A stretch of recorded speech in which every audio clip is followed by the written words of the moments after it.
जय श्री कृष्णा दोस्तों, welcome back to विशुअल्स world. तो कैसे हैं आप लोग? आई होप कि आप सब लोग बहुत अच्छे होंगे। तो बिना टाइम गवाए शुरू करते हैं हम आज की वीडियो। तो जैसे आपको पता है कि हम लोग 2 दिन मुन्नार में गुजार चुके हैं और यहाँ के लगभग टूरिस्ट प्लेस जो अच्छे हैं वो भी हम देख चुके हैं। आज टाइम है मुन्नार को अलविदा कहने का, लेकिन अलविदा कहने से पहले एक बार ये नज़ारा तो देख लीजिए जो सुबह सुबह हम लोग देख रहे हैं। और यहाँ हम पी रहे हैं चाय, यानी चाय की चुस्कियों के साथ ये नज़ारा देखने को मिले तो क्या ही बात। और नज़ारे के साथ साथ आपको यहाँ म्यूज़िक भी सुनने को मिल रहा है, तो बड़ा ही आनंद आ रहा है।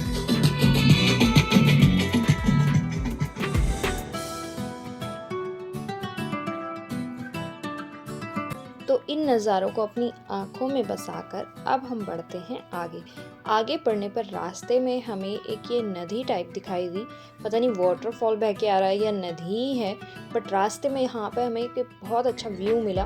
तो यहाँ पर हम थोड़ी देर के लिए रुके। इसके बाद हम अपने सफ़र पर आगे बढ़े कोची की तरफ। लेकिन कोची जाने के लिए जो मेन हाईवे है उससे अलग भी एक रास्ता है जो जंगल से होकर जाता है। तो हमें किसी ने बताया कि अगर आप जंगल से होकर जाएंगे तो आपको बहुत अच्छे व्यू पॉइंट मिलेंगे, इसीलिए हम जंगल वाले रास्ते से जा रहे हैं। बट पर्सनली अपने एक्सपीरियंस से आपको बता रही हूँ कि यहाँ मुझे कोई व्यू पॉइंट नहीं मिला। अच्छा होता कि हम मेन हाईवे से ही जाते, वहाँ शायद इससे अच्छे व्यू हमें मिल जाते। हो सकता है कि आपको बरसात के मौसम में यहाँ कुछ पॉइंट्स मिल जाएं अच्छे, बट उसके अलावा अगर आप किसी भी मौसम में जा रहे हैं तो प्लीज़ जंगल वाला रास्ता मत लीजिएगा। वैसे हो सकता है कि अगर आप जंगल वाले रास्ते से जाएं तो आपको हाथी वगैरह देखने को मिले, बट अनफॉर्चुनेटली हमें तो कुछ नहीं मिला, ना व्यू ना ही हाथी।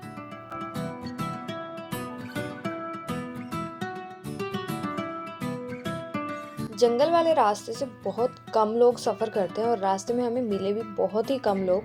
और एक जगह पे हमें ये व्यू पॉइंट दिखाई दिया, शायद हो सकता है बरसात में ये आपको और अच्छा दिखाई दे। और इसी जगह पर हमें कुछ लोग भी दिखाई दिए। आई डोंट नो कि वो यहाँ रुककर व्यू का आनंद ले रहे थे या क्या कर रहे थे, बट यहीं पर हमें कुछ लोग दिखाई दिए। उसके बाद हम मेन हाईवे पर आ गए हैं, जहाँ पर हमें वहाँ से ज़्यादा हरियाली दिख रही है जंगल वाले रास्ते से, और साथ में हमारे कोई नदी भी बह रही है। तो ये व्यू कहीं ज़्यादा अच्छा है जंगल वाले व्यू से।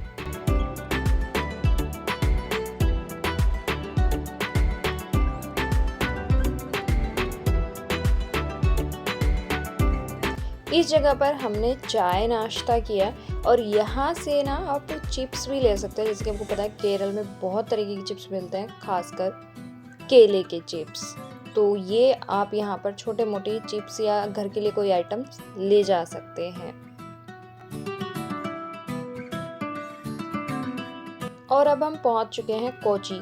ये एक बंदरगाह टाइप मुझे यहाँ पर दिखाई दिया, जहाँ पर बहुत सारी आपको नाव और पानी के जहाज दिखाई दे रहे होंगे।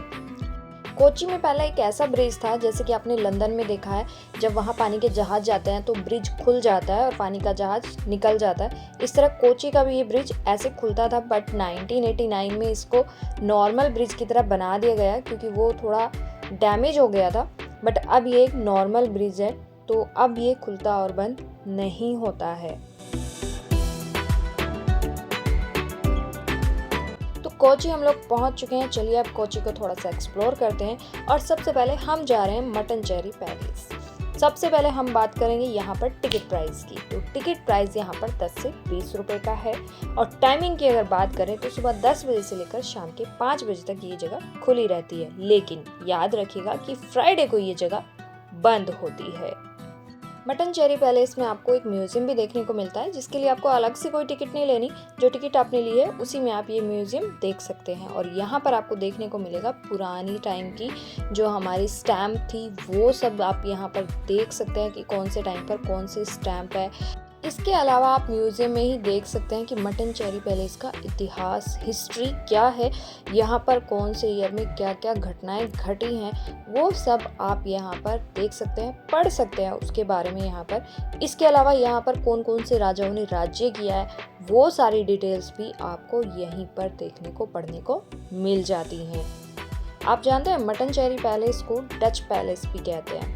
और ये पैलेस एर्नाकुलम से लगभग 12 किलोमीटर की दूरी पर है। आपको पता है मट्टनचेरी पैलेस कोची राजवंश के राजा वीर केरल वर्मा को एज ए गिफ्ट मिला था और इस पैलेस को डच पैलेस भी कहते हैं क्योंकि जो यहाँ पर मेन रिपेयरिंग का काम है वो डच के हाथों से किया गया था। यही रीजन है कि इसे डच पैलेस कहते हैं। इसके अलावा इस म्यूजियम में आपको ये एक पालकी टाइप दिखाई देगी। राजा की पोशाक, रानी की पोशाक, वो क्या क्या चीज़ें इस्तेमाल करते थे वो कुछ आपको यहाँ देखने को मिलेंगे। उनके हथियार भी आपको यहाँ पर देखने को मिलते हैं। कुछ जगह पर वीडियो अलाउ नहीं है लेकिन आप फोटो खींच सकते हैं।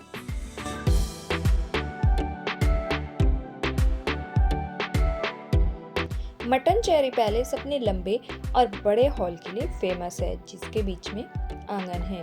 और अगर आप बाहर की तरफ देखें तो बाहर भी आपको काफ़ी बड़ी जगह खुली मिल जाती है जहाँ पर बेंचेस वगैरह लगे हुए हैं। आप आराम से यहाँ बैठकर रेस्ट कर सकते हैं।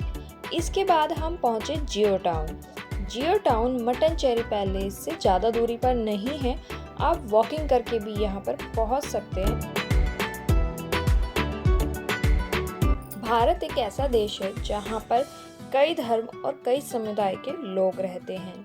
जियो टाउन में यहूदी लोग रहा करते थे और यहाँ पर आपको बहुत सारी एंटीक चीज़ों की दुकानें देखने को मिल जाती है। अगर आप एंटीक चीज़ों का शौक़ रखते हैं तो आपको यहाँ पर ज़रूर जाना चाहिए।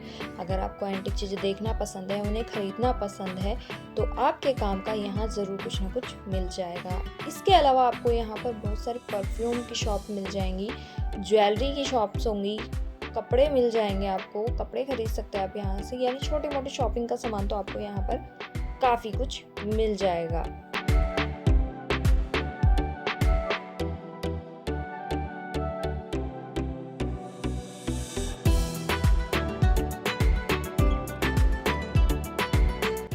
इसके अलावा अगर आपको घर के लिए कुछ सजावटी सामान लेकर जाना है तो वो भी लेकर जा सकते हैं। आपको अपनी फैमिली मेम्बर्स के लिए कुछ सामान लेके जाना है जैसे पर्स वगैरह हो गए, की रिंग्स हो गए, ये सब भी आप यहाँ से खरीद सकते हैं। कुछ दुकानें यहाँ पर बंद भी थी जो नहीं खुली थी उस टाइम तक, या शायद आज ना खुलनी हो, आई डोंट नो, बट काफ़ी दुकानें खुली हुई थी। सूट, साड़ी वगैरह, ड्रेसेस आप यहाँ पर खरीद सकते हैं। उसके बाद हम द पोस्ट कार्ड रेस्टोरेंट में गए कि कुछ खा पी लेते, बट यहाँ जाना हमें बहुत महंगा पड़ा क्योंकि यहाँ पर एक कॉफ़ी 600 रुपये की थी जो हमें थोड़ी एक्सपेंसिव लगी। बट अगर आप जाना चाहते हैं तो आप जा सकते हैं। जियो टाउन के पास ही आपको एक और टूरिस्ट प्लेस देखने को मिलता है जिसका नाम है साइनागोग।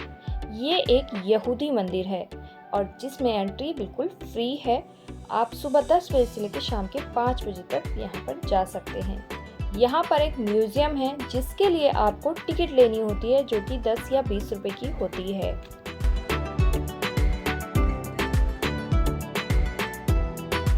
साइनागोग 400 सालों से भी ज़्यादा पुराना है और इसमें आपको कई सारी एंटीक चीज़ें देखने को मिलती हैं जो कि 400 साल से भी ज़्यादा पुरानी हैं। मंदिर के बीच में आपको पीतल की पट्टियों से बना हुआ एक व्यासपीठ जैसा नज़र आएगा जहां शायद उनके गुरु या जो बड़े होते थे वो बैठकर उन्हें उपदेश दिया करते थे। इस साइनागोग में लास्ट फंक्शन 2018 में मनाया गया था जब यहाँ 450वीं एनिवर्सरी को सेलिब्रेट किया गया था। कोच्चि में इस साइनागोग का निर्माण 1568 में ज्यूस कम्युनिटी के लिए किया गया था। वैसे तो इस साइनागोग को कोच्चि ज्यूस साइनागोग, मट्टनचेरी साइनागोग के नाम से भी जाना जाता है, बट यह फेमस परदेसी साइनागोग के नाम से है। यहाँ पर इस साइनागोग की जो राइट साइड वाली दीवार है वो मट्टनचेरी हिंदू टेम्पल से लगी हुई है। अगर इसके बारे में आप और जानना चाहते हैं तो यहाँ पर आप इसके बारे में डिटेल में पढ़ सकते हैं, जान सकते हैं। और ये जो जगह देख रहे हैं आप सामने सीढ़ियों से ऊपर आकर, यहाँ पर सारे में लेडीज़ खड़ी हुआ करती थी जो यहाँ पर खड़े होकर प्रेयर किया करती थी। इसके बाद हम पहुँचे एक ऐसी दुकान पर जहाँ पर आपको दुनिया की सबसे बड़ी परफ्यूम बोतल के साथ परफ्यूम स्टिक भी देखने को मिलती है। ये स्टिक यहाँ से शुरू होती है और एंड तो मुझे दिखाई ही नहीं दे रहा, इतनी बड़ी है। और ये जो परफ्यूम बनाते हैं ये हैंडमेड होते हैं, ये खुद ही यहाँ पर परफ्यूम बनाते हैं। तो चलिए अब आपको दिखाती हूँ दुनिया की सबसे बड़ी परफ्यूम की बोतल। तो देखिए ये है दुनिया की सबसे बड़ी परफ्यूम की बोतल, और अगर इनकी दुकान की डेकोरेशन देखें तो वो भी इन्होंने काफ़ी अच्छी की हुई है, जो बहुत ही सुंदर और यूनिक लग रही है। जब ये लोग आपको परफ्यूम की बोतल के पास लेकर जाते हैं तो वीडियो ध्यान से देखिए। ये रिमोट का बटन दबाया तो परफ्यूम की बोतल से देखिए कुछ फुहारें पड़ती हैं, यानी कि आप परफ्यूम को स्मेल भी कर सकते हैं। और अगर आप चाहें तो यहाँ पर परफ्यूम बनाने का इनका क्या प्रोसेस है वो सारा भी इनसे पूछ सकते हैं। ये देखिए कुछ इन्होंने प्रोसेस हमें बताया भी कि कैसे ये परफ्यूम बनाते हैं। एयर टाउन से निकलकर अब हम पहुंच चुके हैं कोच्चि के टूरिस्ट बोटिंग सेंटर पर। यहाँ देखिए दोनों साइड आपको शॉपिंग के लिए शॉप्स मिल जाती हैं, आप यहाँ पर भी शॉपिंग कर सकते हैं। और बोटिंग सेंटर जाना तो ऑब्वियसली बोटिंग तो करेंगे ही। बोटिंग के चार्जेस में भी पीक सीजन में कुछ और मिले और विदाउट पीक सीजन आपको कुछ और मिले तो वो आपको यहीं पर कंफर्म कर लेने हैं। यहाँ पर आप बोटिंग वगैरह कर सकते हैं। सामने देखिए काफ़ी बड़ा जहाज भी खड़ा है। इसके बाद अब हम चले अपनी सवारी के साथ बोटिंग करने, यानी हम स्कूटी पे बैठे बैठे ही बोटिंग करने वाले हैं। ये फोर्ट कोच्चि से लेकर वाइपिन तक के लिए हम करेंगे। ये 10 या 20 रुपए लेते हैं और आपको समंदर पार करा देते हैं। 4 या 5 मिनट हार्डली आपको लगते हैं। और ये बहुत ही एडवेंचर टाइप लगा मुझे, क्योंकि इससे पहले मैंने कभी इस तरह से बोटिंग नहीं की थी जिसमें आप अपनी स्कूटी या कार को भी बोट में चढ़ा दें। ये पहली बार मैंने देखा और किया है यहाँ पर कोच्चि में। और लीजिए आज के लास्ट पॉइंट पर हम लोग पहुँच चुके हैं, जिसका नाम है पुथुवाई बीच। यहाँ पर आप घंटों बैठकर अपने पार्टनर के साथ एंजॉय कर सकते हैं। मैं बता नहीं पा रही, मतलब वर्ड्स नहीं है मेरे पास कि मैं क्या बोलूँ, बट एंजॉय कर सकते हैं आप यहाँ पर काफ़ी।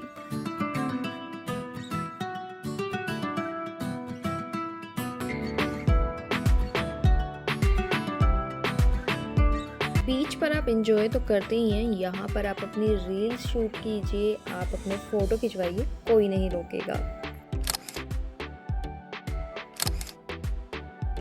इसके बाद हम पहुँचे फोर्ट कोच्चि बीच, जहाँ पर हमने स्ट्रीट फूड का मज़ा लिया।